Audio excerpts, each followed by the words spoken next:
Asleynou, RTA OPH, Ziana TV et RTA OPH Média YouTube, 20h. Auditeurs, internautes et téléspectateurs, bonsoir et bienvenue à ce direct depuis la clinique Issa du quartier Ngoyo. Nous venons chez vous avec pour thème le secret de certaines vocations.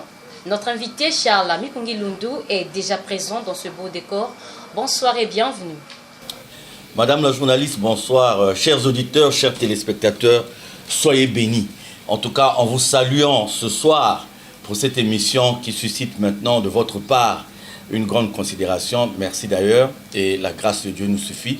Donc, en vous saluant, je voudrais aussi dire aux uns et aux autres, à ceux qui croient en Dieu, parce que de plus en plus de personnes perdent la foi, simplement parce qu'elles ont l'impression que dans la vie d'aujourd'hui, prier Dieu, croire en Dieu ne sert plus à rien. Il y a comme des exemples autour de nous, beaucoup d'exemples autour de nous, où on semble nous dire que croire en Dieu, c'est perdre son temps. Et les gens nous montrent, la société nous montre, l'entourage nous montre, l'environnement nous montre d'autres choses en nous disant, écoutez, ce n'est pas la peine de croire en Dieu. Ce n'est pas la peine de croire en une entité que vous ne voyez pas. Regardez la vie comme elle est.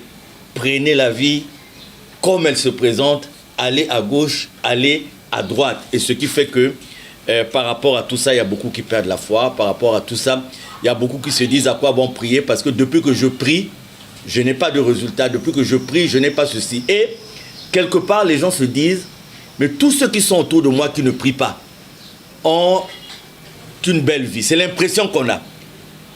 Toutes ces personnes ont une belle vie. Elles ne prient pas.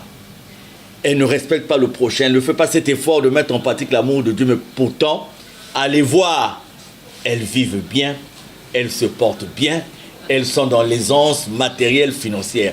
Donc, à quoi bon prier Dieu? C'est pour ça, d'entrée de jeu, fort d'un témoignage personnel, je veux ce soir dire aux uns et aux autres que Dieu existe.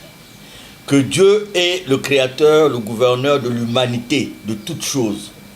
Et que quelle que soit la puissance qu'un homme peut rechercher sur cette terre, quel que soit le pouvoir qu'un homme peut rechercher sur cette terre, Dieu reste Dieu. Il n'y a aucune puissance terrestre qui dépasse Dieu. Il n'y a aucun pouvoir terrestre qui dépasse Dieu. Les hommes ont l'impression en évoluant qu'ils sont comme Dieu.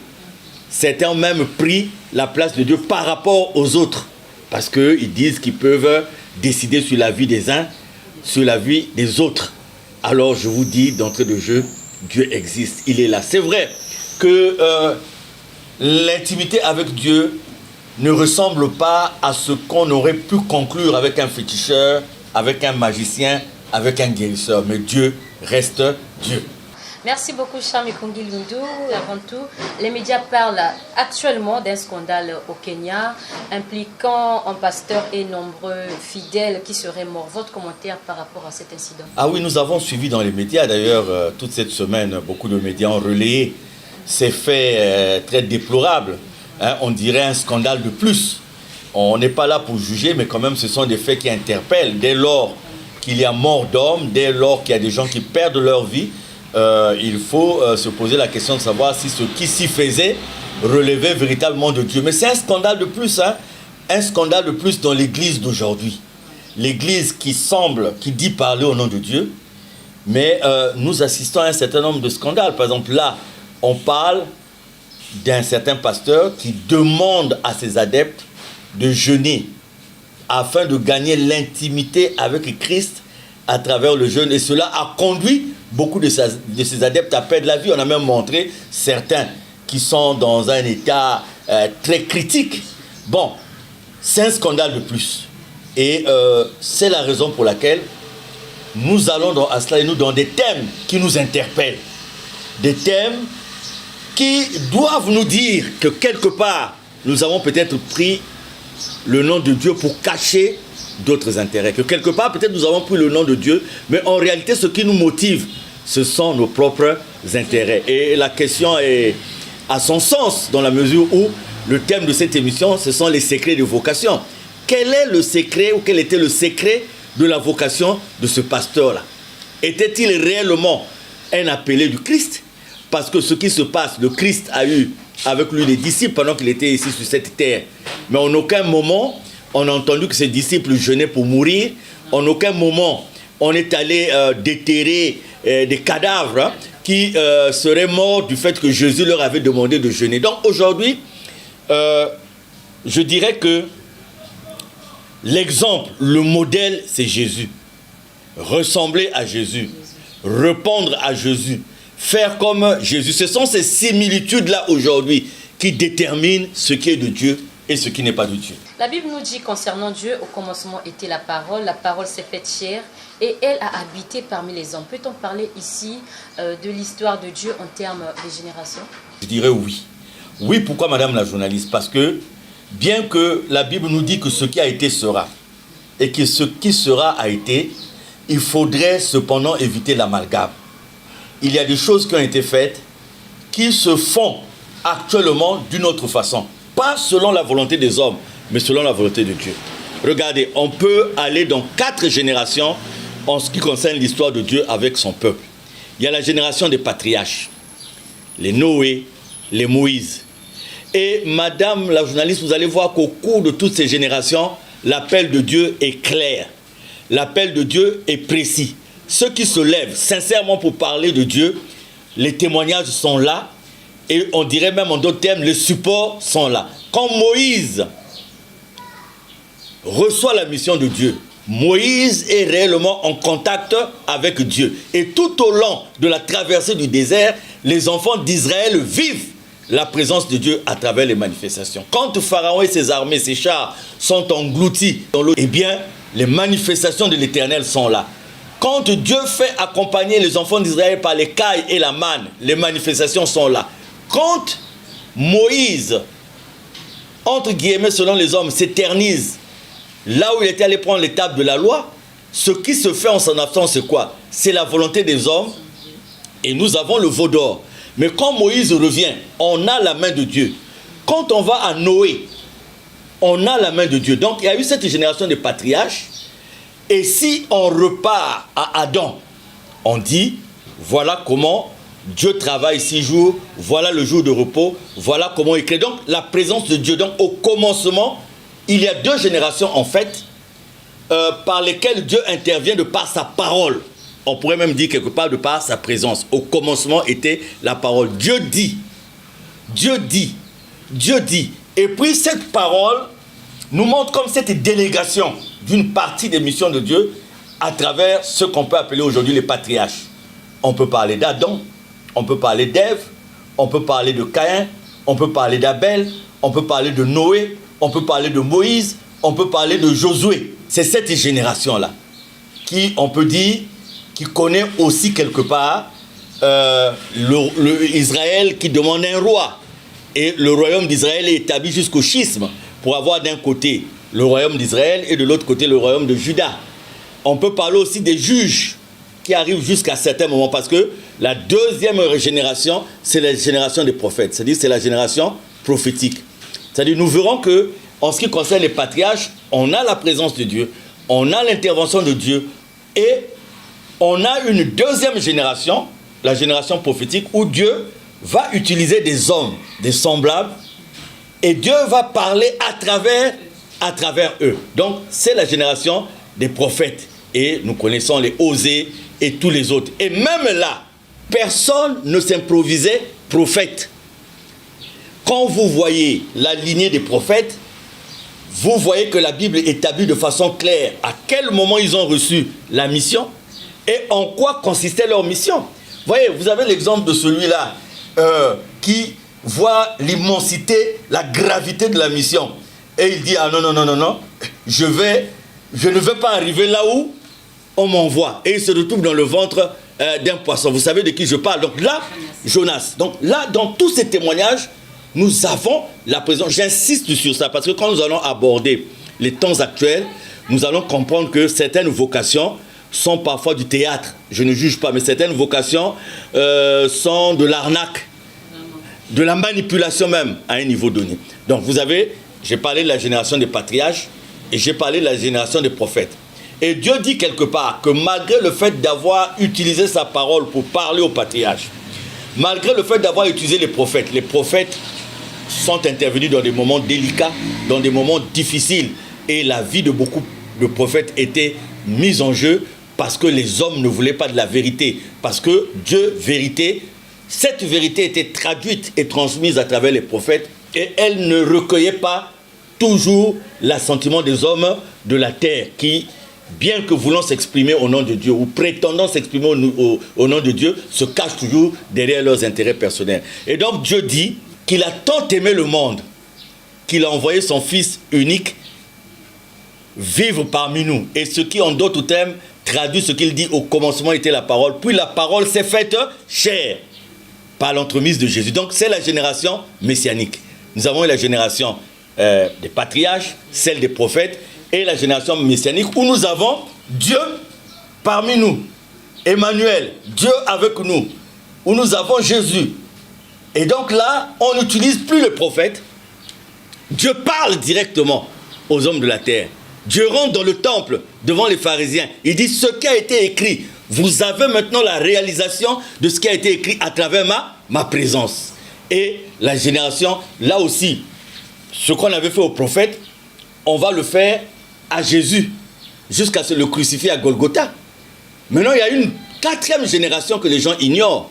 Parce que quand les pharisiens restent sur la Torah, rien que sur la Torah, on parle de l'Ancien Testament. On a parlé du Nouveau Testament que, en recensant le ministère de Christ, qu'on a aujourd'hui, l'Ancien Testament et le Nouveau Testament qui forment la Bible. Or, il y a un troisième temps qui répond à la Trinité. Parce qu'on dit Dieu le Père, Dieu le Fils, Dieu le Saint-Esprit. Le troisième temps, c'est quoi? Ce n'est pas l'effusion de l'Esprit Saint qu'on a le jour de la Pentecôte. Il ne faut pas faire cette confusion. Parce que si le troisième temps, la troisième entité, son ministère était déjà intervenu, dans les écrits de l'apôtre Paul, quand l'apôtre Paul s'adresse aux différentes communautés, il dit « Je vous salue au nom de Dieu le Père et au nom de Dieu le Fils Jésus-Christ ». Mais il n'a jamais dit « au nom de l'Esprit Saint » ou « au nom de l'Esprit de vérité ». Parce qu'en ce temps-là, ce ministère-là n'est pas encore intervenu. Et la véracité de ce que je venais de dire se vérifie dans Jean 16, de 10 à 15, où Jésus dit « Je vous enverrai le consolateur. Il vous enseignera dans la vérité. » Donc, le consolateur n'est pas pris comme un objet. Comme d'ailleurs le « il » n'est pas pris pour désigner une chose, mais réellement une personne. Donc, c'est pour ça que je dirais, en plus de la génération des patriarches, la génération prophétique, donc des prophètes, la génération messianique, il y a la génération de Dieu le Père qui est l'accomplissement, puisqu'aujourd'hui le livre de l'Apocalypse demeure celui dont l'interprétation diffère, parce que la véritable interprétation de ce livre relève de Dieu.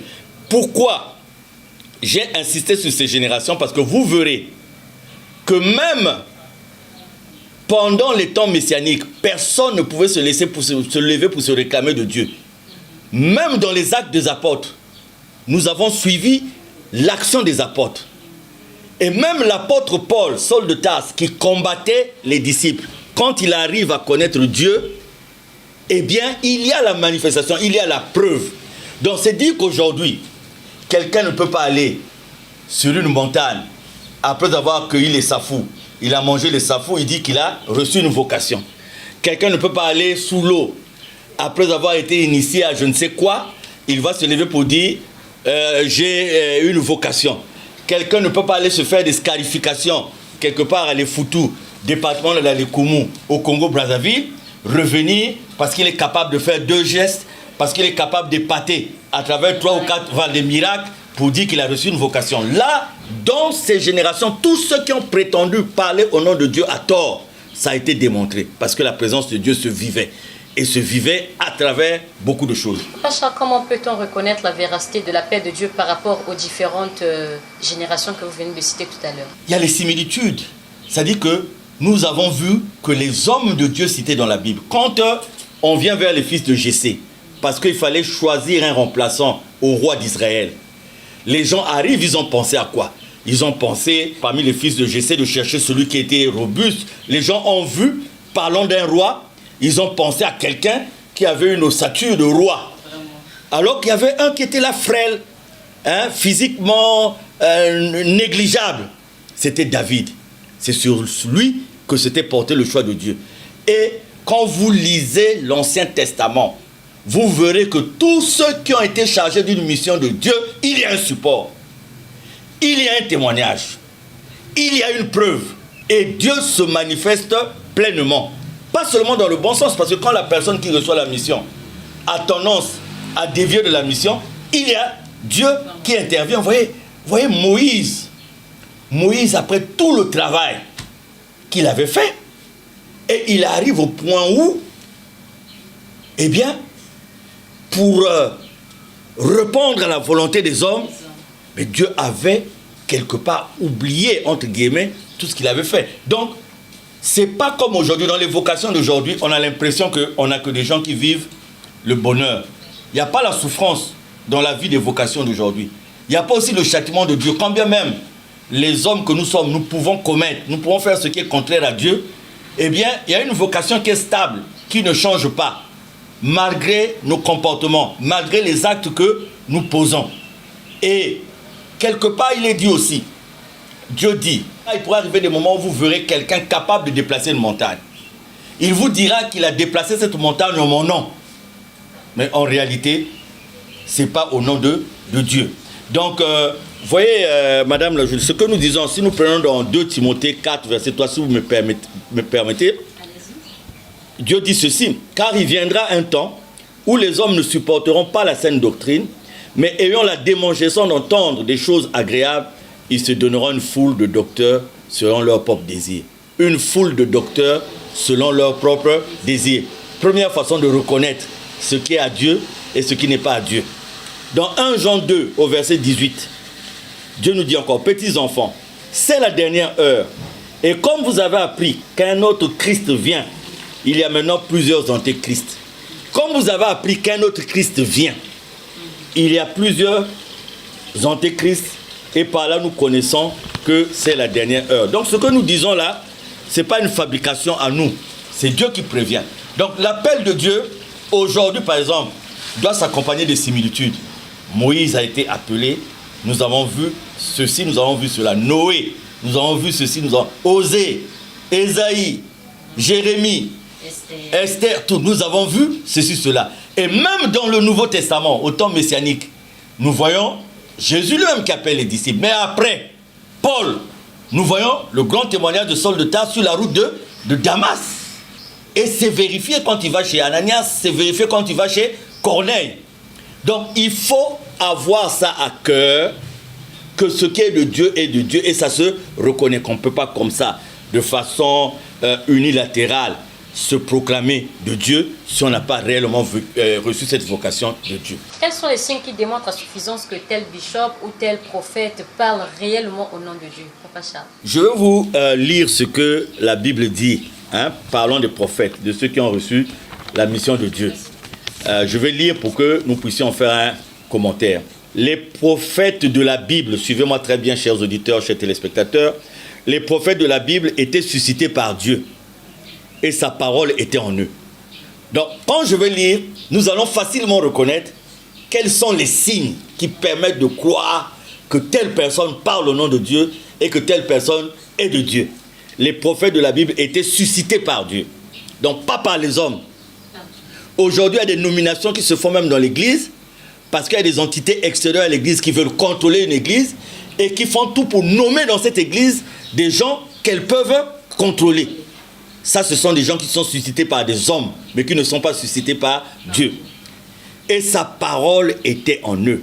ils avaient le devoir de communiquer le message de Dieu pour le peuple.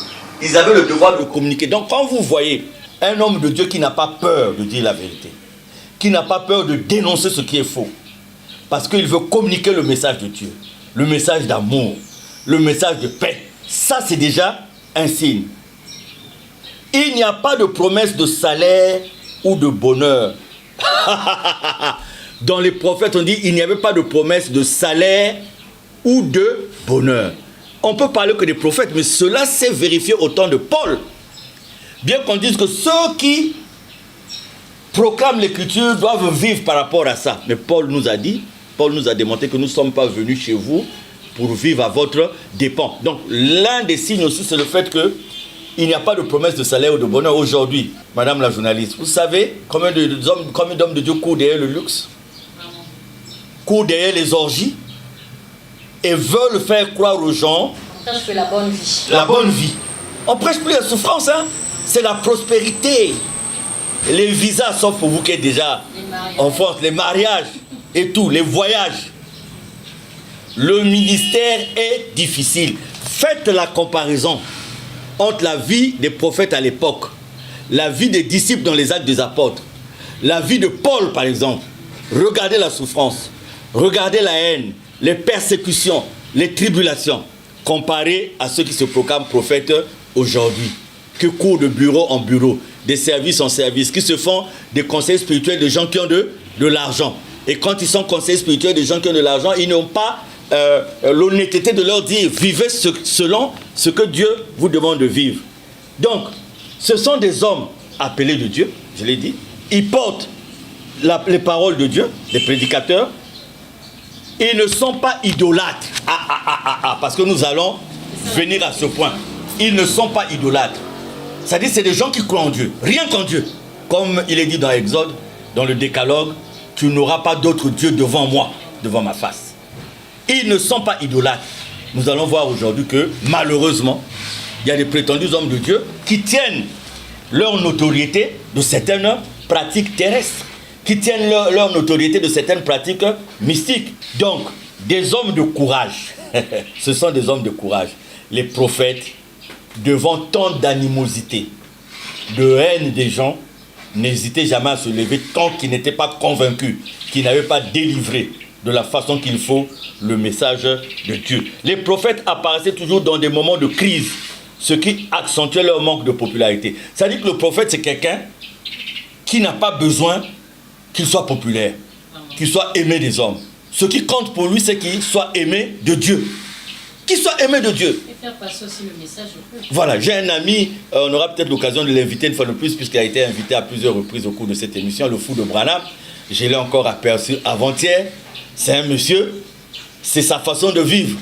Hein, vous huez sur lui, vous vous moquez de lui, mais lui il dit, moi ce qui me préoccupe, c'est ma position vis-à-vis de Dieu. Donc vous allez voir aussi que la grande différence entre beaucoup qui prétendent avoir eu la vocation, qui parlent au nom de Dieu aujourd'hui, c'est que c'est des gens qui cherchent la notoriété, qui cherchent à être populaires. C'est pour ça même il y a des conflits. Tel pasteur veut être meilleur que tel autre pasteur. Dans la même église, nous avons tel diacre, il parle bien, c'est un bien pour l'église, mais vous allez voir que le pasteur ne veut pas qu'il évolue, parce qu'il veut être le seul à être apprécié, le seul à être aimé au niveau de l'église.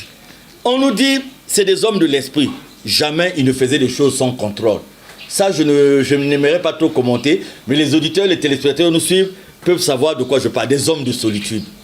Ah, ça c'est très important, parce que celui qui aime la popularité, aime la notoriété, cherchera toujours à être au milieu des hommes, pour être vu, pour être apprécié. Il ne prendra jamais le temps de solitude nécessaire pour voir quelle est sa position par rapport à Dieu. Des hommes d'intercession, des serviteurs, des hommes qui avaient la crainte de Dieu. Je crois qu'une fois que j'ai cité tous ces critères, vous pouvez reconnaître quels sont les signes qui sont les signes de Dieu et quels sont les signes qui ne sont pas les signes de Dieu. Jésus arrive, Papa Charles, les pharisiens. Les scribes et autres sont là. Parlons au nom de Dieu, défendons la Torah. Pourquoi Jésus choisit donc ses disciples? Comment expliquez-vous cela? Vous posez une belle question, madame la journaliste. Regardez, moi, si j'ai des enfants, par exemple à Marseille, j'habite à Paris, j'ai des enfants à Marseille, ce sont mes enfants. Et je dis, je vais aller à Marseille.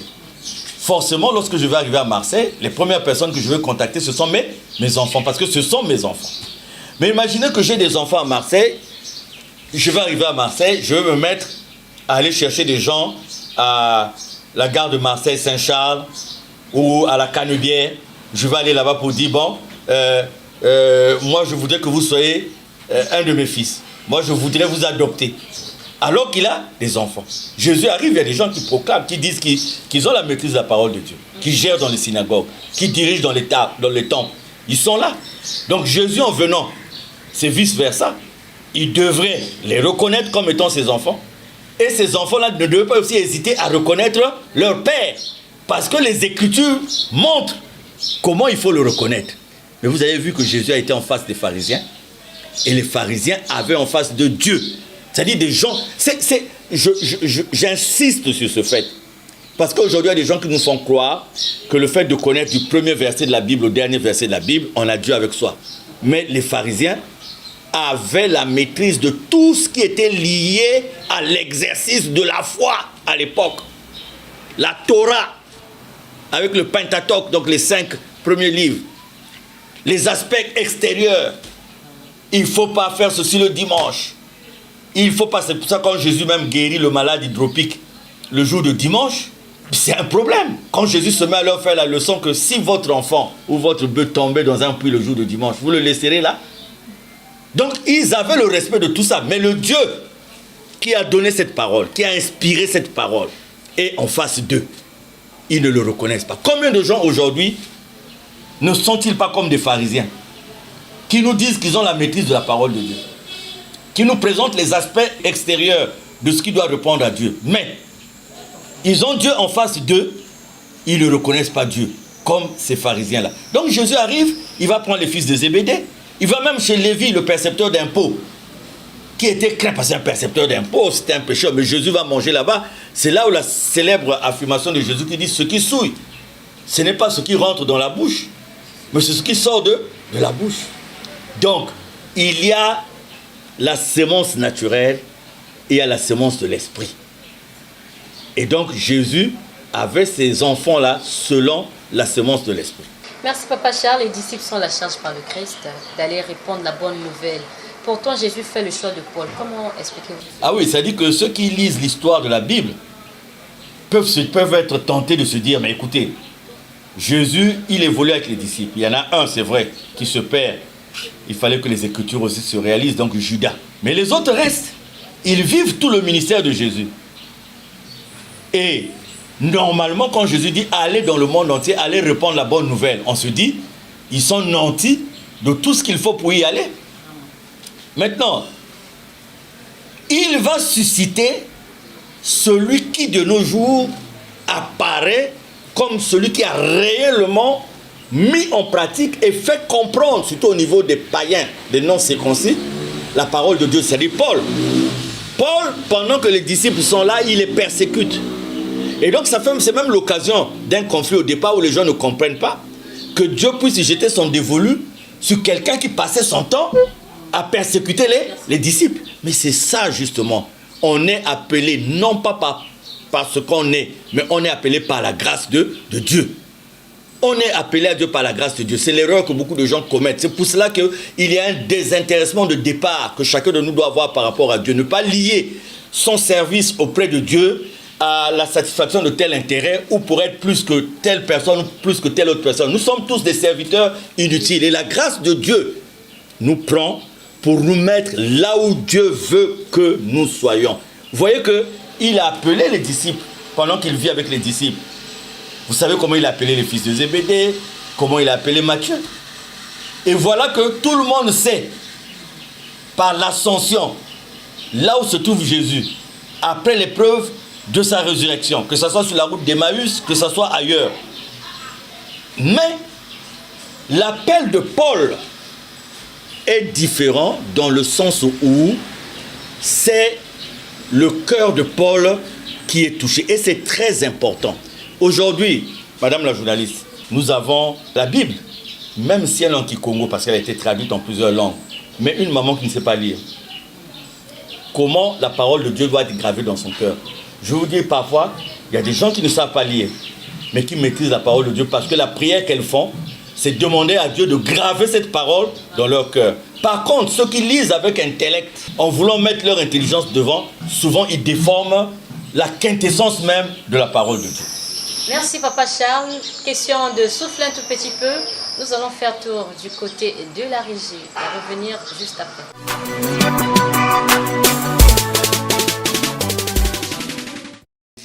Le pasteur peut profiter de moi. Oh, ils disent, venez à moi, je vais vous délivrer. Venez, délivre d'abord ta femme à la maison, qui chasse les fidèles. Délivre tes parents, parce que la Bible dit qu'il faut d'abord commencer par ta propre maison. Moi, je connais un prophète dont la femme ne met pas au monde, mais il appelle seulement d'autres femmes pour donner les enfants. Commence par ton propre enfant. Je te parle de moi-même. Une preuve palpable. Un frère camerounais m'a proposé ça pour que j'ai beaucoup de gens, des adeptes, à condition que chaque fin de mois, tu me donnes aussi quelque chose, les adeptes. Il m'a montré l'exemple, il dit, regarde le pasteur intel. Hein? Les moments où je prends, le Saint-Esprit me rentre dans les nez des oreilles comme la fumée, je prononce le nom.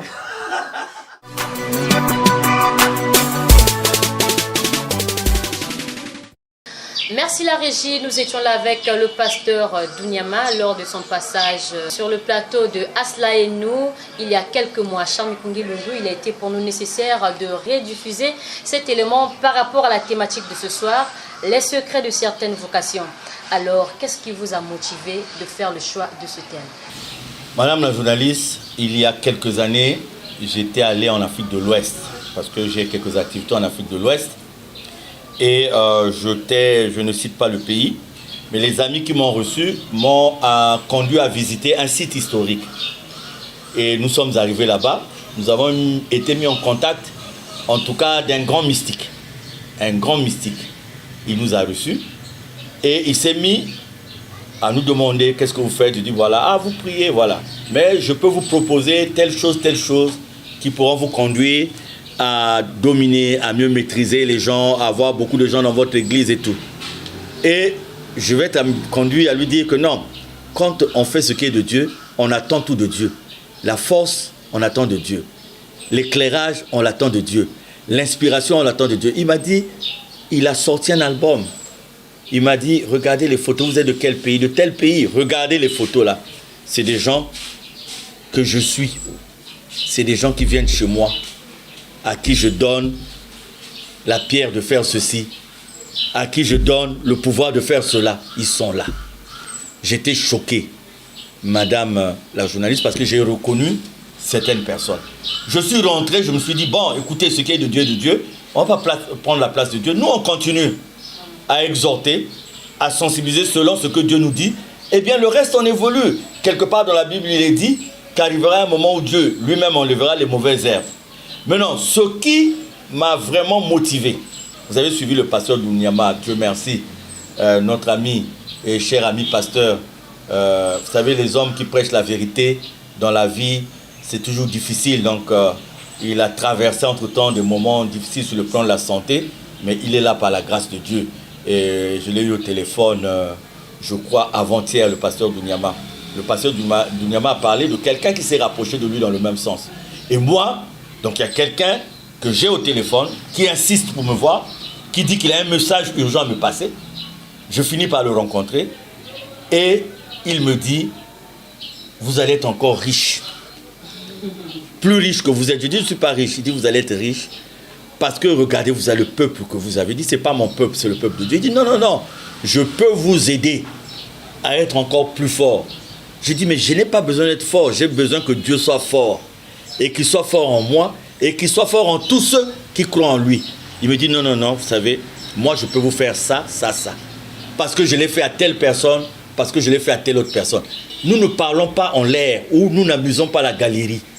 C'est un monsieur posé, et qui avait tous les supports pour me dire ce qu'il est en train de faire. Et vous avez suivi le pasteur Dounyama, qui est un pasteur et pas des moindres, sur la place de Pont-Nord au Congo, qui vous dit que lui aussi il a été approché par. Et donc, ça m'a dégoûté. Ça m'a dégoûté. Et je me suis dit, il faut que Dieu éclaire les yeux des uns et des autres sur le secret de certaines vocations. Certaines vocations, on ne juge pas, ne sont pas de Dieu. Certaines vocations sont assises sur des pratiques, sur des contrats que les gens font avec le diable. Et nous en avons les preuves. Madame la journaliste, je suis allé assister à une campagne parce qu'on avait dit les boiteux vont marcher, les aveugles vont voir. Et j'étais allé, c'était à Papa Loboko, ici à Pointe-Noire, pour ceux qui connaissent Pointe-Noire, à Tietie. J'étais là. Et réellement, j'ai vu un paralytique marcher. J'ai vu, ça s'est passé, je crois que c'était même passé à la télé. J'ai vu un paralytique marcher. Et c'était la joie. Les gens ont dit merci Seigneur. Les gens rentraient en transe. Ce jeune homme-là, il habitait au quartier Mouyondi. Les gens du quartier Mouyondi connaissent cette histoire. Il appartenait à un groupe qu'on appelle les Vietnamiens. Un groupe de bandits, un gang. Et lui, comme il était paralytique, il n'avait pas l'usage de ses jambes et de ses pieds, il servait de guetteur. Donc quand les gens allaient pour opérer, il était guetteur par des signaux. Il disait aux autres, attention ou pas. Alors il va à cette campagne où on lui dit que les boiteux vont marcher et il marche. Qu'est-ce qu'il a comme réflexion après avoir retrouvé l'usage de ses jambes? Il dit, je ne serai plus guetteur, je deviens maintenant dans le gang quelqu'un qui peut aussi aller opérer. Et ce soir-là, au quartier Mouyondi, il est allé avec les autres, comme il marchait maintenant la ville devant, et c'est dans la parcelle d'un policier qu'ils sont allés opérer. Le policier dormait d'un œil et il a tiré sur eux. Ce monsieur a eu des balles sur la jambe et il a été amputé. Il a été amputé, ça s'est passé ici à Pointe-Noire. Beaucoup de gens connaissent cette histoire. Donc ce jour-là, la campagne dite d'évangélisation, on a soigné le physique de cette personne. On a guéri le physique de cette personne, mais on n'a pas soigné son cœur. C'est même tout le sens du baptême. Que ce soit par l'eau ou que ce soit par l'esprit, on dit, on a pris la tête de la personne, on l'a mis dans l'eau, et quand on sort la tête de la personne, on dit, mort avec Christ et ressuscité avec Christ. Si le geste-là reste le geste physique simple, et que le cœur de la personne n'est pas transformé, ça ne sert absolument à rien. Donc on peut opérer un certain nombre de miracles où on va changer le physique d'une personne. Mais tant qu'on ne va pas changer le cœur de cette personne, ça ne servira absolument à rien. Et combien de gens sont friands de ces aspects-là, où on ne va soigner que le physique de la personne? Vous voyez, je vous ai donné un exemple.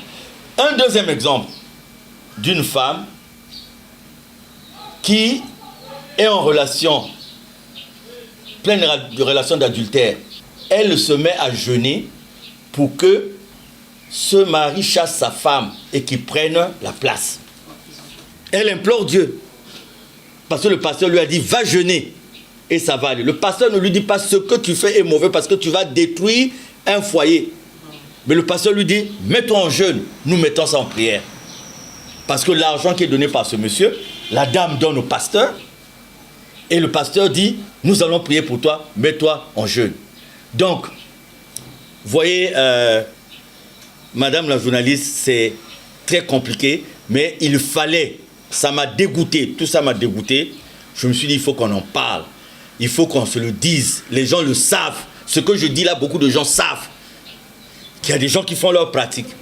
Quand je présentais une émission à la radio, à la RTOPH, ça s'appelait, je crois, Vivez Spiritualité.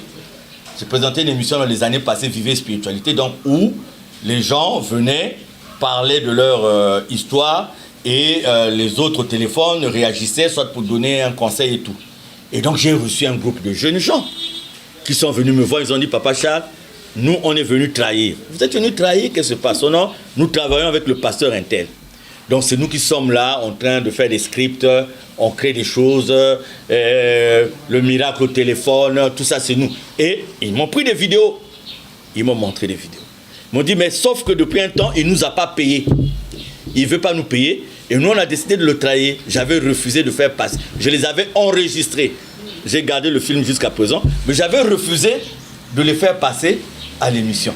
Mais nous sommes restés en contact une semaine avec eux. Les gens m'ont expliqué de ces choses terribles. Comment on fait pour mettre un passeport pour le sortir après dans les chaussures? Comment on fait pour dire, bon, au moment où le pasteur va parler, le téléphone va sonner? Ils m'ont expliqué tout ça. Mais au cours de cette émission, Asla et nous, une des émissions précédentes, je ne sais pas, il y a 1 an ou 2 ans, il y a un diacre qui a eu des problèmes avec son pasteur. Parce qu'il ne pouvait plus supporter la façon de faire de son pasteur. Il était venu sur l'écran. Les gens l'ont suivi sur Aslaïnou. Il est venu déballer ce qu'on disait être des miracles. Mais il a expliqué comment ça se faisait. Il est passé sur la chaîne. Et il y a eu un pasteur aussi en dehors de lui qui est passé sur Aslaïnou, qui lui avait décidé de laisser tomber et qui est passé sur Aslaïnou. Donc on a beaucoup d'exemples. Merci Papa Charles. Pensez-vous qu'il y a vraiment des prétendus hommes et femmes de Dieu qui mélangent des pédales? Il peut y avoir même des gens qui ont commencé avec une vocation sincère. Mais au fur et à mesure qu'ils évoluent, ils se prennent les épaules et ils commencent à oublier Dieu. Vous savez, le succès, lorsque vous cessez de l'attribuer à Dieu, dans ce qui est le travail de Dieu, dans ce qui est de Dieu, j'allais dire, quand vous commencez à prendre ça pour vous-même, à un moment donné, si Dieu vous retire l'onction de lui qui avait en vous, parce que avec Dieu c'est comme un contact pour l'électricité, vous allumez, vous éteignez, Dieu se rend compte que vous commencez à faire de par vous-même, il éteint, vous n'avez plus de succès, vous voyez que tout ce que vous entreprenez ne marche plus, vous savez ce que vous avez fait, mais facilement vous allez virer, vous allez aller vers le diable et vous allez conclure des choses. Mais puisque la nature humaine aime ce qui est pâte, quand on vous dit qu'il y a des grands exemples dans la Bible, des gens qui ne se sont pas contentés de ceci, mais qui se sont contentés seulement d'être avec Dieu, d'être avec Christ. Ces d'autres personnes, il faut que ça épate. Aujourd'hui, vous allez dire à quelqu'un de prier. Lui, il va dire non, il va vous amener un bidon d'eau, prier le bidon là, et lui, il trouvera que c'est mieux pour lui de prendre un bouchon chaque matin que de dire à Dieu, de faire une idée à Dieu pour dire guéris-moi. Oui, les gens sont allés conclure des pactes. Ils ont ouvert des églises sur la base de ça. Et pour faire perdurer la notoriété, ils vont à gauche et à droite solliciter telle chose, pour dominer, pour asseoir. Mais même nous, charité bien ordonnée commence par soi-même. Dans l'Ouzolo, j'ai eu un jeune homme qui s'est affilié à une maison mystique en envoyant les photos de toutes les personnes qui voulaient dominer. Et on connaît cette histoire. Oui, il y a des gens qui n'ont pas hésité et qui n'hésitent pas à aller manger sur la même table que le diable avec les couverts du diable. Mélanger les pédales pour quel but, Papa Charles? Mélanger les pédales, peut-être cette expression pour ceux qui ne connaissent pas, c'est en fait, c'est comme aujourd'hui, vous voulez naviguer dans deux pirogues. C'est-à-dire vous mettez un pied dans une pirogue et un pied dans l'autre pirogue. Mais c'est pourquoi? Parce que si on n'a en soi que Dieu, si on a en soi que l'objectif de servir Dieu seul, de dépendre de Dieu, de croire en Dieu, d'attendre l'inspiration de Dieu, d'attendre la récompense de Dieu, on ne mélange pas les pédales, on reste avec Dieu. Mais je vous ai donné, au cours des précédentes émissions, la marche actuelle de l'évolution de notre société, la marche actuelle de l'évolution du monde. Tout le monde veut amasser, tout le monde veut dominer, tout le monde veut contrôler les autres, tout le monde veut être riche, tout le monde. Moi j'ai même un ami qui a doté 9 femmes. Les musulmans, je crois, c'est 4. Hein? Lui, il a plusieurs. Hein? Lui, il a doté 9 femmes. Mais franchement, je me demande, quand je le vois, et en fait, il vit comment? Il vit en cherchant les voies et moyens de contenter toutes ces femmes-là. Donc, en fait, même sa façon de faire n'est plus réelle. Aujourd'hui, il mélange les pédales. Pourquoi? S'ils avaient confiance en Dieu, ils ne le feraient pas. Aujourd'hui, vous trouvez des hommes, des femmes de Dieu qui vivent dans la piété, qui vivent dans la sobriété, qui fuient même le luxe, parce qu'ils se disent que le luxe va les perdre. Ils fuient la notoriété, parce qu'ils disent que cette notoriété, toute gloire, ne revient qu'à Dieu. Maintenant, si vous voulez vous fabriquer vous-même, comme une certaine série des hommes de Dieu qui existent aujourd'hui, qui doivent prendre leur petit déjeuner dans les meilleurs restaurants du centre-ville, qui doivent rouler dans les dernières voitures qui viennent de sortir, qui 24 heures sur 24 aménagent leur maison, la fenêtre là n'est plus belle, il faut remplacer par une autre fenêtre. Quand vous avez des gens comme ça, mais ils sont obligés de le faire, parce qu'ils doivent gagner de l'argent, parce qu'ils doivent être des stars, parce qu'ils doivent être des vedettes, ils doivent même être plus que Jésus. Le nom qui selon eux, la puissance qui selon eux, leur donne la notoriété de faire ce qu'ils sont en train de faire. Combien des hommes de Dieu la journée on les retrouve dans les églises, mais le soir on les retrouve ailleurs, dans des endroits qui sont contraires à la parole de Dieu, dans des endroits qui sont contraires à la volonté de Dieu. À peine certains hommes de Dieu n'admirent pas les hommes politiques, parce qu'ils veulent vivre comme les hommes politiques, parce que maintenant, on ouvre les portières aux hommes de Dieu, il y a des gardes-corps aux hommes de Dieu et tout. Vous voyez, dans ces conditions-là, ils sont prêts à aller faire tout ce qu'ils veulent faire. Comment expliquez-vous alors tous ces adeptes qui se laissent prendre dans ce jeu, Papa Charles? J'ai parlé de la domination. Les gens font des fétiches, madame. Ne blaguons pas avec ça. En Afrique de l'Ouest, le monsieur qui m'avait reçu me dit, je vous donne telle chose et les gens vous suivront. Les gens seront derrière vous. Les gens vont courir derrière. La domination existe. Surtout quand, de façon indirecte, on vous enlève le véritable contact avec Dieu. Vous croyez que vous avez un contact avec Dieu, mais vous avez perdu ce contact avec Dieu parce qu'il y a quelqu'un qui travaille mystiquement quelque part pour vous dominer. Et vous êtes là, comme des bœufs, courant à gauche et à droite, alors qu'il y a longtemps que vous êtes sous l'emprise de quelqu'un. Regardez, là, les gens utilisent le nom de Jésus, mais il y a des gourous, par-ci, par-là, qui le font de façon ouverte. Comment vous expliquez, par exemple, aux États-Unis, ce pasteur qui avait réussi à déplacer des États-Unis, des milliers de gens, donc il a dit, nous allons au jardin d'Éden. Donc ils les amenaient en Amérique centrale, des gens qui avaient du travail, des gens qui étaient bien, des universitaires, des gens qui étaient instruits. Et ils arrivent là-bas, il y a eu un suicide collectif, c'est le nom de ce monsieur qui m'échappe. Il y a un autre toujours aux États-Unis, David Koresh, à Waco. Lui aussi a convaincu les gens de le suivre en utilisant le nom de Jésus. La domination, madame la journaliste. Ce monsieur-là, ce vaudoum-là en Afrique de l'Ouest m'a dit, je vous donne tel parfum, je vous donne telle chose, je vous donne telle prière. Vous n'aurez pas besoin d'aller dans les rues, les gens viendront dans votre église. Les gens vont remplir votre église. Mais le prix, il y a un prix à payer. Il y a un prix à payer. Peux-tu affirmer que la société d'aujourd'hui préfère cette église du mensonge au détriment de la vérité? Quand la société est tenue par des forces obscures, quand la société est tenue par des puissances obscures, leur souhait c'est quoi? C'est de ne pas avoir la vérité en face d'eux. C'est de ne pas avoir la lumière en face. C'est de maintenir cette société toujours dans un état d'obscurité totale. Et l'un des moyens les plus importants de le faire, c'est quoi? C'est infiltrer les lieux de prière, infiltrer les églises, contrôler les lieux de prière, contrôler les églises. On met dedans, on y met des gens qu'on contrôle, des gens à nous, mais qui sont allés en mission. Et tous ceux qui les voient croient qu'ils sont en train de faire le travail de Dieu. Mais en réalité, ils ne font pas le travail de Dieu. C'est pour ça qu'on a une église aujourd'hui complice de beaucoup de choses. On a une église de compromis. On a une église qui a peur même de dire la vérité. On a une église qui a peur de soutenir la vérité. Voilà.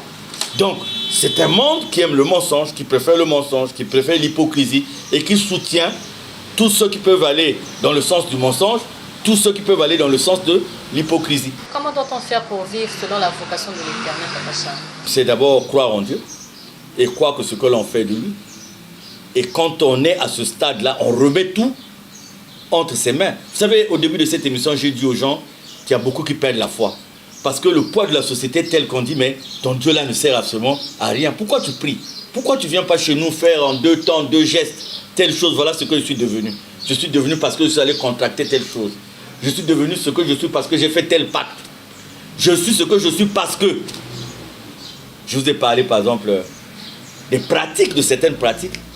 À l'époque, les gens se cachaient même pour le faire. Nous, quand nous grandissions, on n'entendait pas quelqu'un proclamer certaines pratiques comme ça de façon ouverte. Ça n'existait pas. C'était des choses qui étaient faites en cachette. Parce qu'on avait peur de la société. Mais aujourd'hui, les gens sont fiers de dire « je suis ceci ». Je suis cela. Ça devient même des marques de considération dans la société. De savoir que si vous vous proclamez ouvertement être ceci, vous êtes quelqu'un de bien dans la société. Parce que vous aurez une bonne place, vous aurez un bon rang social, vous aurez des bons amis. Alors qu'à l'époque, les gens se le faisaient en cachette. Merci Papa Charles, que direz-vous en guise de conclusion? Chers auditeurs, chers téléspectateurs, la ligne éditoriale de cette émission dès le départ n'est pas d'encourager une église dans les thèmes de dénomination au détriment d'une autre ou une doctrine au détriment d'une autre. C'est une émission ouverte où nous avons la participation même de gens qui ne croient pas en Dieu.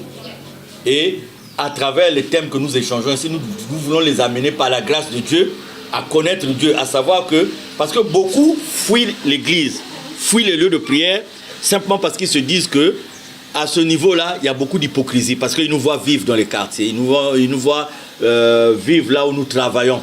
Et ils se disent, mais comment telle personne avec tel cœur, avec tel comportement, comment telle personne prétend parler au nom de Dieu? Donc c'est une émission qui est ouverte. Et aujourd'hui, nous avons voulu attirer l'attention des uns et des autres sur le fait que tous ceux qui parlent de Dieu, et la Bible elle-même, nous avons pris quelques passages ici, la Bible le dit, que tous ceux qui parlent au nom de Dieu ne sont pas forcément des enfants de Dieu. Et la meilleure façon de s'émanciper de tout ça, c'est de faire une idée qui va de son propre cœur à Dieu. Dire à Dieu, Dieu, je veux te connaître. Je veux te découvrir. Pas à travers un homme, pas à travers quelqu'un, mais parle dans mon cœur. Je vous dis, une prière sincère, dite avec foi, vous conduira toujours là où il y a Dieu. Merci beaucoup Papa Charles, merci à vous auditeurs, internautes et téléspectateurs de la RTAOPH. C'est par là que nous mettons un terme à notre émission de ce soir. Merci de nous avoir suivis en intégralité. C'était pour moi un grand plaisir de vous retrouver ce soir. Question de partager cet enseignement du Christ pour le salut de nos âmes. Grand merci à l'équipe technique. Grand merci aussi à Ristal Bussier et surtout à la clinique ESA. Très prochainement, nous nous reverrons.